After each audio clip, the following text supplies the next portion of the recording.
Bannerlord announces a new update, so I have another excuse to ignore my mounting real-life responsibilities.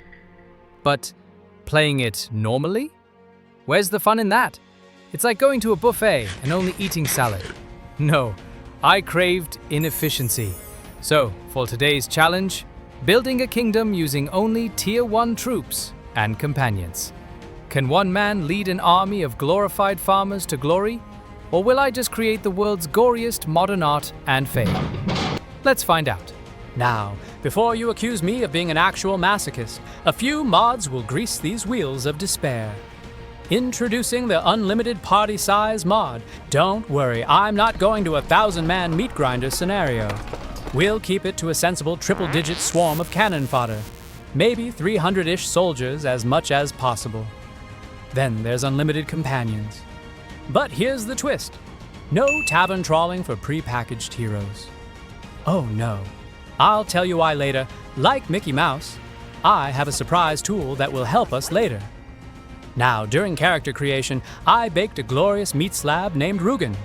His clan name, Fen Gaymen, and let's just leave it at that. His banner, a pitchfork naturally. His culture, Batanian. Why? Think of Viet Cong, but with more questionable facial hair and a primal urge to ambush people in forests. As being Batanian allows our friend here, Rugen, to move faster in forest compared to other cultures. So we begin with pocket lints and a dream. First order of business, hire some peasants to cultivate our army. But let me ask you something. What do you do with a handful of angry farmers? Well, you hunt bandits, obviously. It's the circle of life in Calradia. Bandits rob peasants, we rob bandits, then sell said bandits into slavery. Capitalism. But Rugen, being the ambitious sociopath he is, had bigger plans. You see, a peasant army has two defining features: a willingness to die and a staggering mortality rate. This leads to what professionals call a morale problem. You might say, Baron, just upgrade them. And I'd say, sweetheart, why spend gold on armor when you can spend it on hope? Enter my special little surprise tool, the Distinguished Service. This beautiful piece of code lets me pluck any peasant who manages to not die spectacularly in battle and declare them a hero.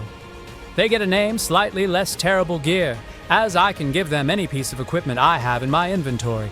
Suddenly, these pitchfork-wielding Muppets have a purpose. They're not just dying for pocket change.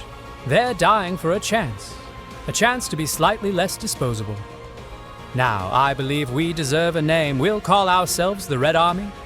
Why? Because when artillery turns your face into abstract art and horses play tap dance on your ribcage, the only thing recognizable is the red stuff. Thus, we will be known as the Red Army. Eventually, with a few heroes promoted from the ranks of who didn't become recently deceased, Rugen decided professional bandit bothering wasn't cutting it. We needed to escalate. So, we embraced the spirit of questionable law enforcement and started raiding bandit hideouts. Think of us as a heavily armed, morally bankrupt neighborhood watch. The loot we used was taken from the corpses of our enemies. The doctrine became, if it belonged to someone we just murdered, therefore it's ours. Bloodstains in the armor you just looted? The red on it is the reason why we're called the Red Army. But we still faced an issue. The problem is we were still nobodies. A band of grave-robbing peasants in hand-me-down blood-stained armor doesn't exactly qualify as anything but war criminals. We needed renown. We needed to look less like a mobile tetanus hazard. So, for now, more bandit slaying, until we finally looked intimidating enough to be cannon fodder for actual nobles.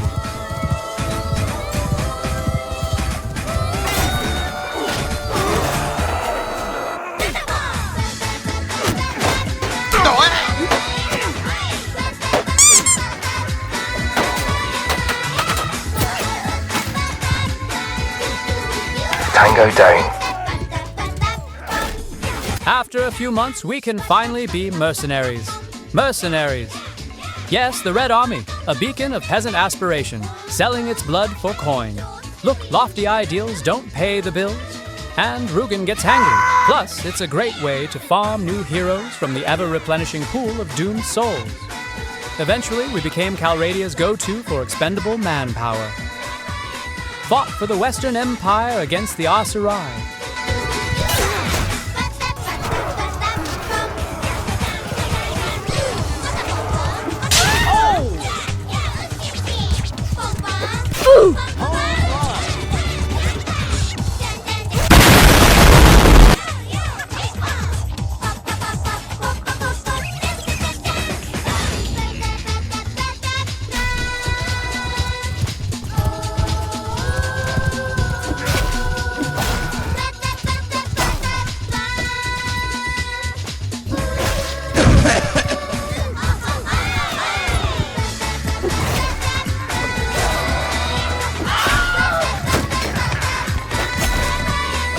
Ditched them, fought for the Asurai against the Khuzaits and got married.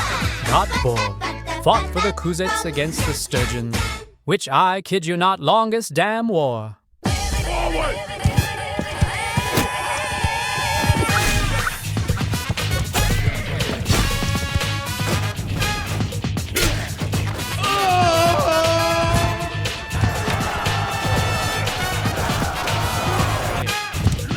Hey, the pay was good, and our heroes were starting to look like actual soldiers, draped in the spoils of countless dead men. Inspiring in a deeply disturbing way. Eventually, we crawled back to the Western Empire. Those guys are addicted to war. Battanians, Vlandians, doesn't matter. But the Red Army had seen it all, done it all, and probably looted the corpses along the way. We were becoming legends, built on a mountain of peasant bodies. The promise of heroship is a powerful motivator, folks. But the mortality rate was still problematic.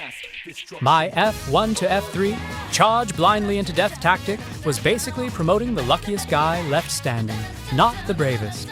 And constantly recruiting new meat was a drag. So I devised a strategy. It's genius in its simplicity. See this massive blob of peasants? That's the bait. The enemy goes, ooh, easy kills. What they don't see is my hero unit, now kitted out as horse archers sneaking around their flank. Enemy charges the peasant blob, arrows rain down from their unprotected ass. Boom! 0 casualties. Look at them, my proud heroes. The Red Army, brave men and even braver corpses.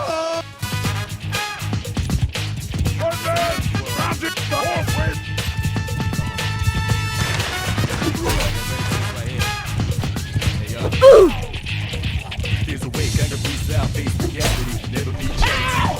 Why are you running? Plug. Right here, shout out to the clock direction. Seize the moment, destroy the nation. Motion, any motivation, freaked out now, and then on arrival. Huh? Ground spit out, all over. Line up the road, this sound if I'm full ground. Don't ease the pace, cause enemies brutal. Form of the truth, the end of the truth.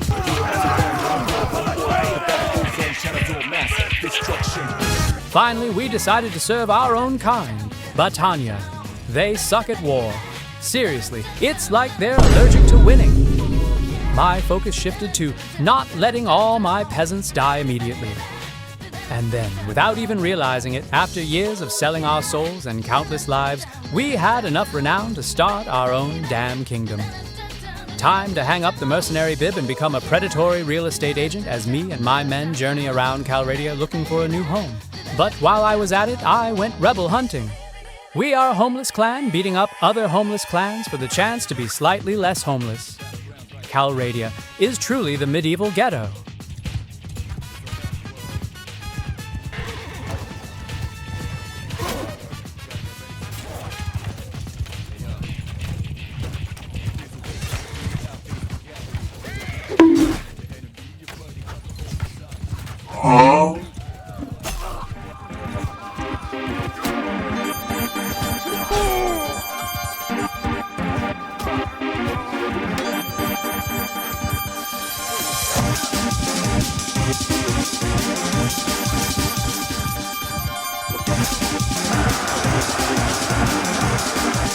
Then, Husenfolk rebelled, which was perfect.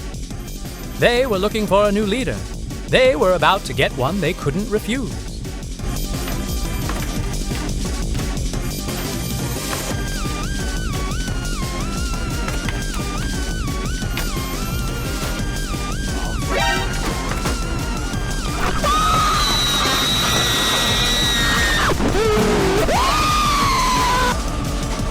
Bye, have a great time.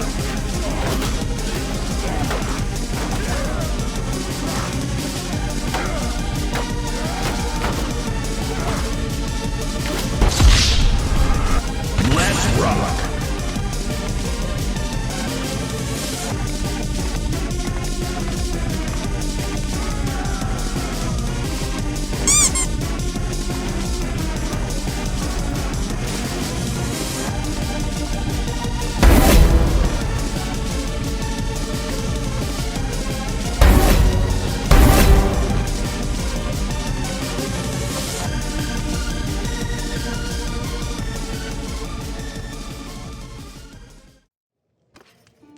The siege was hard, and even Rugen got wounded, but still he was too large and beefy to die. And so Rugen, leader of Fengay men, master of the Red Army, declared independence. Was it worth it? Thousands dead, a legacy carved from bone and blood. Are these heroes truly heroic? Look, if you question the Red Army, you're questioning me, and the commissars get antsy when people ask too many questions. So, yes, they are heroes. Now, with the story over, I can finally say what I like to say often: have a great day.